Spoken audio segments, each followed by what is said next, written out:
വിവാഹമെന്നത് ഏറ്റവും വലിയ നമ്മുടെ മക്കളുടെ വിവാഹം നടത്തുമ്പോ എന്റെ പ്രിയപ്പെട്ട സഹോദരങ്ങളെ, ആ വിവാഹത്തിന്റെ ആദ്യ രാത്രിയിൽ മുസല്ലയിൽ ഇരുന്നിട്ട് പൊട്ടിക്കരയാണ് ഫാത്തിമ റളിയല്ലാഹു അൻഹാ. അലി റളിയല്ലാഹു അൻഹു ചോദിച്ചു, ഫാത്തിമ, മണിയറയിൽ നിന്നെ ഞാൻ കാത്തിരിക്കുമ്പോ ആ സമയത്ത് നീ എന്തേ പള്ളിയുടെ മുമ്പിൽ പോകുന്നത് പോലെ ഇങ്ങനെ നിസ്കരിക്കുന്നത് എന്തേ ഫാത്തിമ? കരയുന്നത് എന്തേ ഫാത്തിമ? ആ സമയത്താണ് ഫാത്തിമ പറഞ്ഞത്, അലിയേ ഇതാരുടെ ബീജമാണ്, ഇതാരുടെ അസ്തിത്വമാണ്, ഇത് ഉലകനായകന്റെ, ലോകത്തിന്റെ വറക്കത്തിന്റെ സമാനിന്റെ മക്കാനിന്റെ ഉടമസ്ഥന്റെ, ലോകരിസാരത്തിന്റെ ഉടമസ്ഥന്റെ, മദീനയുടെ പാരിജാതത്തിന്റെ, മക്കയുടെ പൂനിനാവിന്റെ, ആമിനയുടെ മുത്തുമോന്റെ, അബ്ദുള്ളയുടെ പ്രിയപ്പെട്ട സത്തിന്റെ, മാനവികതയുടെ വിശ്വവിമോചകന്റെ പ്രിയപ്പെട്ട പൊന്നുമോൾ, ഇത് റിസാലത്തിന്റെ വീട്ടിൽ വളർന്നവൾ, ഇത് നുബൂവത്തിന്റെ വീട്ടിൽ വളർന്നവൾ, ഇത് അല്ലാഹനെ പഠിപ്പിച്ചു കൊടുത്ത ഉപ്പാന്റെ മകൾ, ഇത് അല്ലാഹനെ പ്രണയിപ്പിക്കാൻ പഠിപ്പിച്ചു കൊടുത്ത ഉപ്പാന്റെ മകൾ, ഇത് ഭർത്താവിന് വേണ്ടി കിടപ്പറ പോലും, കിടക്കുന്ന പുതപ്പ് പോലും ഭർത്താവിന് വേണ്ടി അങ്ങാടിയിലേക്ക് ഭക്ഷണം വാങ്ങിക്കാൻ കൊടുത്തുവിട്ട ഖദീജയുടെ പൊന്നുമോൾ, ഇത് നിസ്സാരക്കാരിയല്ല ഈ മുള്ളമോൾ. അവൾ അല്ലാഹനെ പഠിച്ചവൾ. താൻ പതക്കുന്ന പുതപ്പ് പോലും ഭർത്താവിന് പട്ടിണി വന്നപ്പോ കയ്യിലെടുത്തു കൊടുത്തിട്ട് കണ്ണുനീര് വന്നില്ല, ഇത് കൊണ്ടുപോയി ചന്തയിൽ വിൽക്കാൻ പറഞ്ഞ ഖദീജയുടെ പൊന്നുമോൾ. അലിയെ, ഇന്ന് രാത്രിയിൽ ഞാൻ ഇവിടെ നിന്ന് കരയുമ്പോ എന്തേ കരയുന്നതെന്ന് ചോദിക്കാൻ നിങ്ങളുണ്ട്. നാളെ ഫാത്തിമ പോകും 6 അടി മണ്ണിലേക്ക്, മണ്ണിട്ട് മൂടും, എല്ലാവരും പിരിഞ്ഞു പോകും, പള്ളിയിൽ മഗ്‌രിബിന്റെ മാങ്ക് വിളിക്കും. അന്ന് ഫാത്തിമയുടെ ആദ്യ രാത്രി, ഖബറിലെ ആദ്യ രാത്രി, മണ്ണിട്ട് മൂടിയ രാത്രി, റഖീബും മുൻകറും നകീറും വരുന്ന രാത്രി.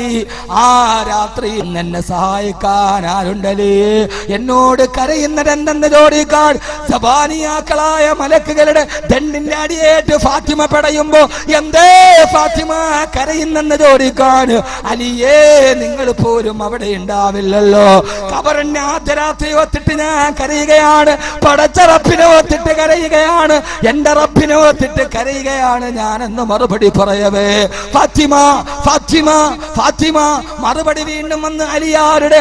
ആരാണ് അലിയെ? അബൂ താലിബിന്റെ മകൻ, ആ ചില്ലറക്കാരനല്ല, മദീനയുടെ നായകന്റെ കൂട്ടുകാരൻ. ആദ്യമായി റിസാലത്തിന്റെ വെളിച്ചത്തിലോട്ട് കുട്ടികളിൽ നിന്ന് നടന്നു വന്നവന്, ഖൈബറിന്റെ പടക്കളത്തിൽ അല്ലാഹുവിന്റെ ദീനിന് വേണ്ടി പോര് നയിച്ചവൻ, ഞാനാണെന്ന് പറഞ്ഞവൻ, ഞാൻ മുറക്കിവിന്റെ തലയെടുക്കുമെന്ന് പറഞ്ഞ അലിയാര് തങ്ങൾ.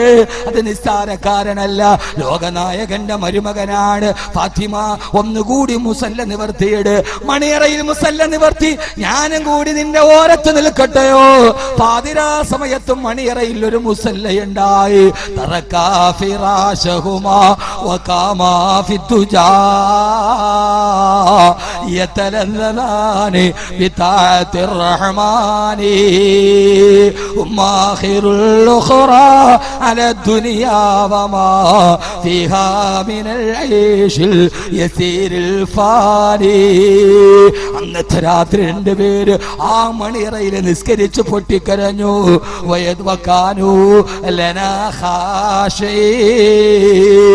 ആ കുടുംബത്തിന്റെ സമാധാനത്തിന്റെ സന്തോഷത്തിന്റെ രണ്ടാമത്തെ കാരണം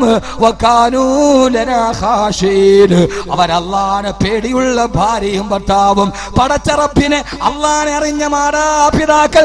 ആ മാതാപിതാക്കളുള്ള വീട്ടിലാണ് ഏറ്റവും നല്ല മക്കൾ പിറന്നത്. ഖദീജയുടെ മടിത്തട്ടിലാണ് ഫാത്തിമ പിറന്നത്. പെങ്ങള് ഭർത്താവിന് വേണ്ടി ജീവിതം സമർപ്പിച്ച, ഉടുത്തുണി പോലുമില്ലാതെ, ആവശ്യത്തിനില്ലാതെ കിടപ്പറയിൽ കിടന്ന, പുതപ്പ് പോലും വിൽക്കാൻ കൊടുത്തുവിട്ട ഖദീജയുടെ മടിത്തട്ടിലേ ഫാത്തിമ പിറക്കൂ. ഭർത്താവിനെ വഞ്ചിക്കുന്ന പെണ്ണിന്റെ മടിത്തട്ടിൽ ഒരു ഫാത്തിമയ്ക്ക് ജന്മമുണ്ടാവുകയില്ല. ഭാര്യയ്ക്ക് വേണ്ടി തണലൊരുക്കിയ ഇബ്രാഹിമിനാണ് ഇസ്മായിൽ പിറന്നത്. ഭാര്യയ്ക്ക് വേണ്ടി സർവ്വതം സഹിച്ച ഇബ്രാഹിമിന്റെ മടിത്തട്ടിലാണ് ഇസ്മായിൽ പിറന്നത്. ഭാര്യ ഭർത്താക്കന്മാരുടെ യോജിപ്പ്, അള്ളാഹിനോടുള്ള വഴിപ്പെടൽ. ഇനി 3ാമത്തെ അടിസ്ഥാനമെന്തോ? അള്ളാഹു നമുക്ക് തൗഫീക്ക് നൽകട്ടെ. നമ്മുടെ കുടുംബത്തിൽ മദ്യത്തിന് സ്ഥാനമില്ല, മദിരാശിക്കില്ല, പിശാചിനില്ല. എന്റെ വീടിന് ഈ 3 ദിവസങ്ങളുടെ 3 അടിസ്ഥാന തത്വങ്ങൾ.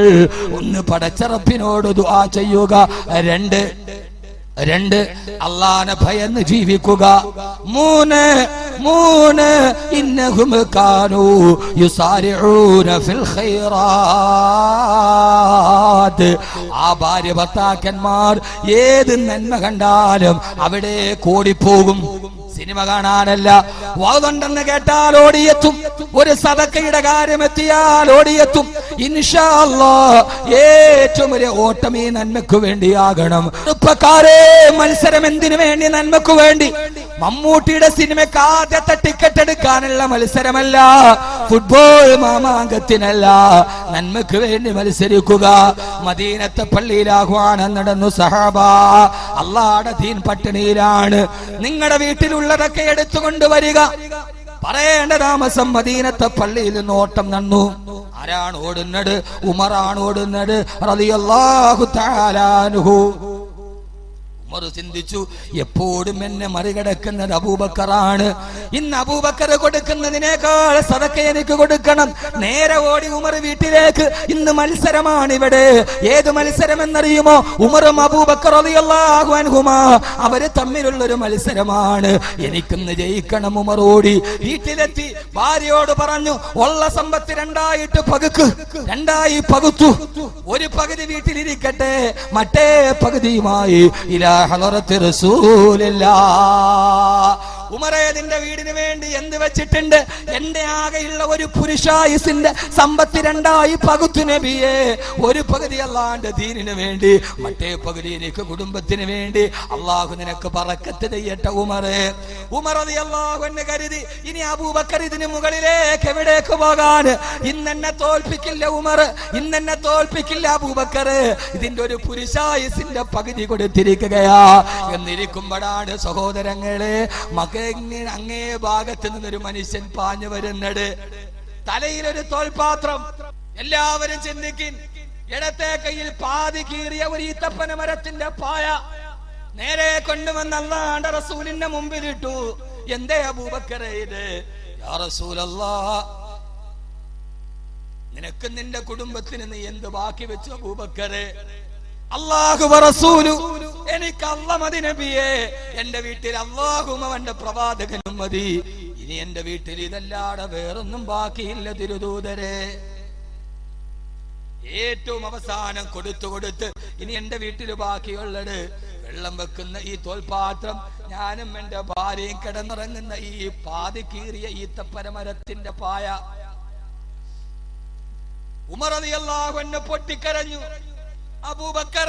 അബൂബക്കറെ, നിന്നെ ജയിക്കാൻ ആർക്കും കഴിയില്ല അബൂബക്കറെ.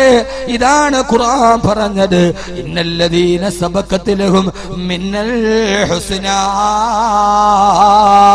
നന്മ ചെയ്യാൻ മത്സരിച്ചവർ ഇൻഷാ അല്ലാഹ് എന്റെ പ്രിയപ്പെട്ട സഹോദരങ്ങളോട് ഈ സംഘാടകര് ബക്കറ്റുമായി വരും. ഇതൊരു മത്സരത്തിന്റെ രംഗമാണ്. എന്റെ ആഖിറത്തിനു വേണ്ടി, എന്റെ കുടുംബത്തിന്റെ സമാധാനത്തിന്, എന്റെ സന്തോഷത്തിന് അല്ലാഹു തൗഫീഖ് നൽകുമാറാകട്ടെ. അതോടൊപ്പം ഒരു കവർ സംഘാടകര് വരും നാളെ വരുമ്പോ. എന്റെ പ്രിയപ്പെട്ട സഹോദരങ്ങളെ, ഏതാണ്ട് 34,000-ഓളം ആളുകൾ 6,666 രൂപ ഖുർആനിൽ 6,666 ആയത്തുകളുണ്ട്. എന്റെ സദസ്സിൽ ഇതേവരെ 90% ബ്ലഡ് ക്യാൻസർ ബാധിച്ച് 40 ദിവസത്തെ ആയുസ് പറഞ്ഞ രോഗി പോലും ഖുർആൻ ക്യാൻസർ ഖുർആനിലൂടെ മോചനം എന്ന വിഷയം പട്ടാമ്പിയിൽ സംസാരിക്കവേ രോഗി കടന്നു വന്നു. പ്രസംഗം കേട്ട് വന്നനാണ്. ലേക്ക് ഷോറിൽ നിന്ന് ഡോക്ടർ പറഞ്ഞു, ഡോക്ടർ ഗംഗാധരന് 40 ദിവസമേ ആയുസുള്ളൂ. പോയ വഴിയിൽ മക്കളെ കെട്ടിപ്പിടിച്ചു കരഞ്ഞു, ഇനി 40 ദിവസം മക്കളെ ദുആ ചെയ്തു. 6,666 ഉസ്താദേ സദസ്സിലേക്ക് 15 ദിവസം കഴിഞ്ഞില്ല, ഫോൺ കോൾ വരുന്നു, ഉസ്താദേ ഇന്ന് പരിശോധന കഴിഞ്ഞു, 1% ക്യാൻസർ പോലും ശരീരത്തിലില്ല, 90% ബ്ലഡ് ക്യാൻസർ, 40 ദിവസത്തെ ആയുസ്. ഇത് ബാക്കവിയുടെ ഗുണം പറഞ്ഞതല്ല. എന്നെ നിങ്ങൾക്കറിയാം, നിങ്ങൾക്ക് എന്നെ അറിയാം. പക്ഷെ ഈ സദസ്സ് നിസ്സാരമല്ല. എത്രയോ 10,000 ആമീൻ പറയുന്ന സദസ്സ്.